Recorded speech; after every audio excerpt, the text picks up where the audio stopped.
officially here. Stop number 3 of the National Walleye Tour, Bay De Noc, one of my favorite fisheries in the world, and we've got one of the best to break it down with us. Mr. Jason Przekurat, Hall of Famer, is here to break down Bay De Noc with us. He's got great insight. He's spent a long time on the various tours fishing Bay De Noc, and he has been incredibly successful doing it. So we want to say thanks to Jason for being here with us and helping us break it down.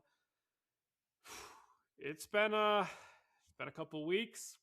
We've got all the Oahe dust washed off the boat. We are in Bay De Noc. Practice is officially concluding today when you're seeing this. This is dropping on the 17th. And it is time to chase a W for me. Again, 83rd in points, 70-something points back from even sniffing the top 40 for Angle of the Year. So it is time for me to chase a win. I'm going to need 6 22 inchers, 22 and a half inchers, and 2 28 to 30 inchers per day, two giants per day, and 3 perfect slots per day. And that is going to be the story of Bay De Noc. That is what I am chasing. It is cool because you can call them this tournament. I'm super excited. It should be a lot of fun.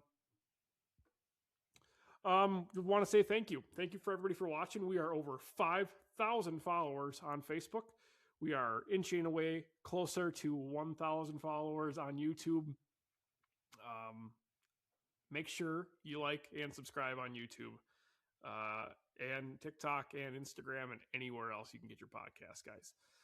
Thanks again to our amazing sponsors, Image 360, Crown Trophy, Thunderhook Fly-ins, Striker Brands, Vanderkooi Tree Service, Walleye Nation Creations, Wavepro, Bellevue Spice Company, all amazing companies, all an intricate part as to how this podcast runs and how this all works. And I can't do it without them. So thank you.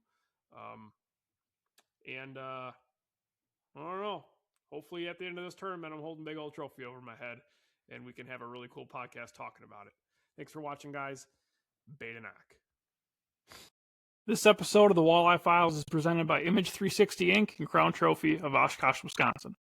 For over 30 years, Image 360 and Crown Trophy have been Oshkosh's go-to for signs, vehicle graphics, custom apparel, and awards. Proudly serving northeastern Wisconsin with quality that speaks volumes. Your brand deserves to stand out. Let's make it unforgettable. Need signs that pop, graphics that roar, and branded apparel that turns heads? Image 360 and Crown Trophy in Oshkosh have been rocking northeastern Wisconsin for 30 years. From bold branding to epic awards, we bring your vision to life. Let's go.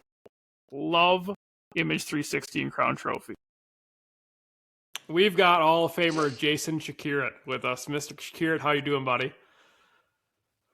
Good. How are you doing, Brandon? I'm good. It's good to have you on. A Hall of Famer. That's pretty damn cool. It's that kind of happened since the last time you were on here.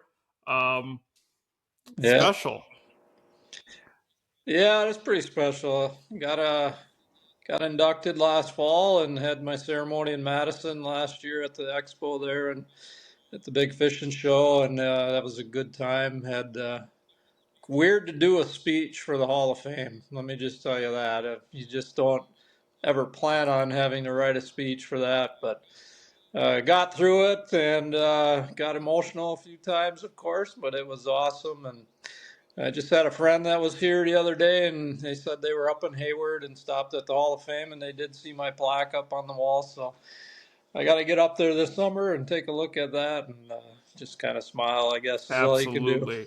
Well, in your Hall of Fame career, you've spent a bunch of time in Bay De Noc. That is our next stop for the National Walleye Tour. And I think it's going to be a good one. I think it's going to be a lot of fun, but also a bit of a challenging event. Obviously, as you know, slot fish can really change the course of a tournament up there. And I think that's going to be a big part of it. It's going to be everything up there. The bite's at the right time of year. We're going there middle of June. That's perfect time up there. You're starting to see some weeds come up. You're starting to see life. Fish should be fairly shallow in that warmer water. I honestly think as with most slot tournaments, Bay De Noc, we're dealing with 2 over 23 and the rest under 23. And those unders play way more importance than people ever give them credit for. Just look at the last tournament on Mobridge, Lake Oahe. A couple guys catch some more unders and they win that event. They didn't come in with 5 fish a day. And those unders are important. So, chasing the bigs is always fun, but you got to find them little ones too. So that's going to be the telltale of who wins this event. Catching those good unders. And the size of the unders, I feel out of Bay De Noc are different than anywhere else. Like Oahe, we had 20 inchers. Mm-hmm. You're not getting more than a 3-pound slot. Bay De Noc, Right. you could have a 100%. couple 5-pound slot fish. Yeah. It was probably 10 years ago. We fished an event. Could have been more than that. Years fly by really fast. But anyway, long story short, I was on some of those really big unders. They were 410s, 4.8s, 4.12, 4.9. I mean, those are giant unders, 22 and 3/4, 22 and 7/8. And you put 3 of them in your box. I mean, you've got 14 pounds right there. It's pretty crazy to think that, but yeah, Bay De Noc is a special place. The fishing is good. Kind of always has been. People just don't go up there anymore like they used to, and those fish still do live up there. They grow them big, and there's plenty of them to choose from. I spent some time up there last year for the Master Walleye Circuit. And granted, it was in July, so things were a little progressed from where they're going to be this year. But the amount of fish is insane. I mean, you're catching a lot of fish in that 24 to 27 inch range. A crazy amount of 5 to 6 pounders. And obviously the big fish are going to help tell the story. You're going to get some guys that get 10 to an 11 pound fish that's going to really separate you a lot in the standings. And we're 2 events into the season, so now is not really a time to get cute and be conservative, especially for guys like myself that are way down in points. Chasing giants is going to be a part of the game, but again, like I said, I think the 4-pound slot fish are going to be few, but very important. Very important. Yeah.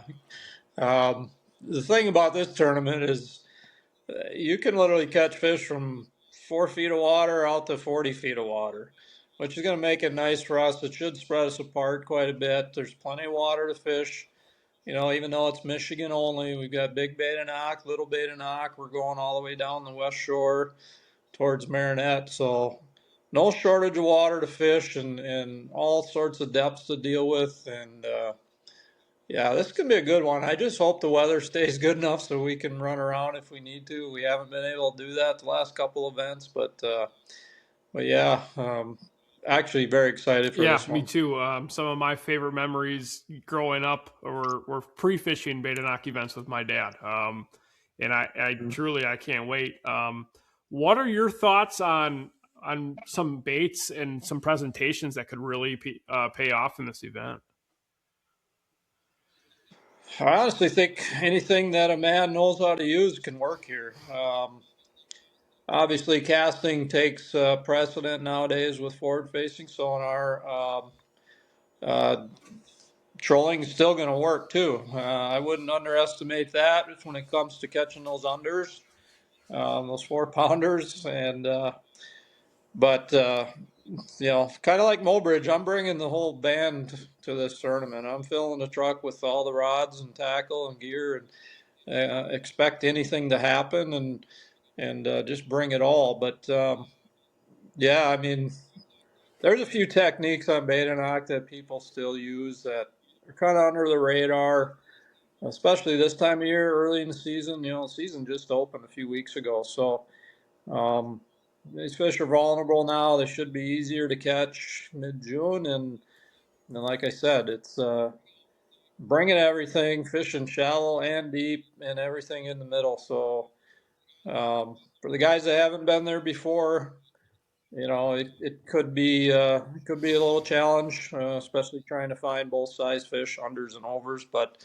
But with that being said, if you land on the right pod, you should be Yeah, fine. I fully expect it, being a Wisconsin Green Bay kind of a guy, I'd be throwing some hair jigs on some rocks somewhere. Definitely throw. You could see slip bobbers play over the weeds. You could see death jigs or roller jigs or shiver minnows play it. It really depends on the mood of the fish you're staring at more than anything, because there's going to be areas where it's going to be 70 plus Right. degree water. Those fish are going to be near their midsummer patterns, and they'll chase. I mean, they're up there a couple of years ago, 2024. There are a lot of boats up that way. I don't think the pressure got to those fish too badly, and I'm hoping it stays that way this time. That's kind of something I'm worried about. Super clean water and these fish getting a little spooky, but we'll see. Yeah. With that being said, a guy could find his own fish. This is a tournament where you could make some runs here and there wherever you want to end up going. But I've fished several tournaments up there in the last 30 years, and even the recent ones.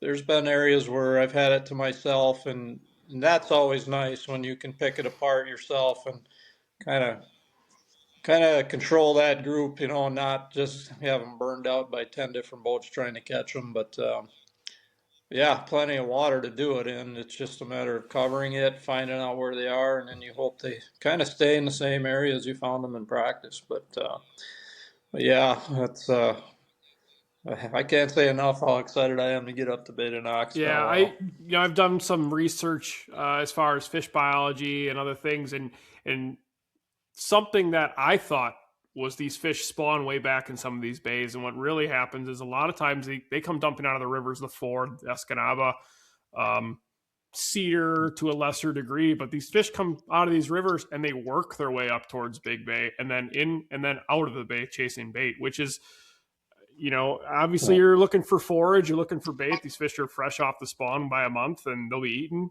But Yeah.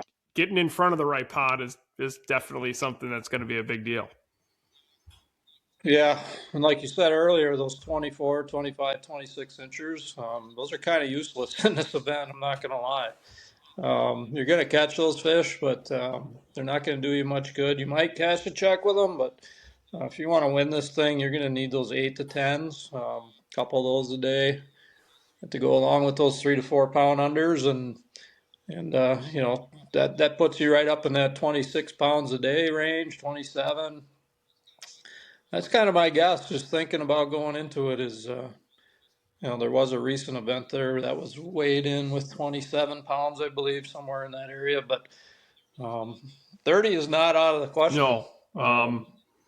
Did you get 2 10-pounders and you get them perfect slots? 30 is not out of the and question. that was going to be my next question for you. What do you think it's going to take to win this event as far as a cumulative weight, and then possibly cash a check? And I'm not sure how many boats we're going to have. I'm guessing 100 to 110, but it would not surprise me to have more. And I again, I was thinking that 53 to 55 pound range, upper 20s. I think it was definitely realistic. Last year on the Master Walleye Circuit, where somebody cracked a 30-pound bag, it's not impossible, especially with some of the size of some of the giants and the unders that you have in the area. Yeah, that would be all based on weather conditions. If conditions are conducive to guys that can scope really well and be effective, boat control and all that thrown into the equation, you're probably going to see 54, 55 pounds win the event under good conditions. A little less than that if it gets really wavy out there, which as we all know, it can get pretty snotty out there. But yeah, that would be my guess for the win, somewhere 54-ish. And then, cashing a check is always the wild card. I'm going to guess probably you get a couple sevens, it gets you 14, get some unders, 21. Yeah, 42, 40, 42, 43 pounds probably to cash. And that's kind of the number I had in my head. You get to that 21-pound range and let her ride after that. Yeah, I've fished enough events out there over the years, I've taken top fives, top tens, and just based off of all them years, it's always seems to be in that low to mid 20s to get you good Awesome. paycheck. Well, Jason, I appreciate you being on the Walleye Files. Thank you for giving us a little rundown of what we expect to see on Bay De Noc. You're having a great start to your season, buddy. You're in the top 15, I think, in Angler of the Year. I think you're in 12th. Keep it up. Always great to see you on the water and off the water. And hopefully I make up some ground and I can join you at the championship. I bet you thought I forgot. Well, I did. I forgot to ask Jason Przekurat who was going to win this tournament. And we didn't talk about AOI. So here I am. I'm positive if I would have asked Mr. Przekurat who's going to win this event, he would say himself because he is incredibly confident in his ability. He's a great angler, and he's had a lot of success up in Bay De Noc. Some other gentlemen that I think could absolutely run away with this derby. Isaac Lockich, Ryan Dempsey, Corey Springle,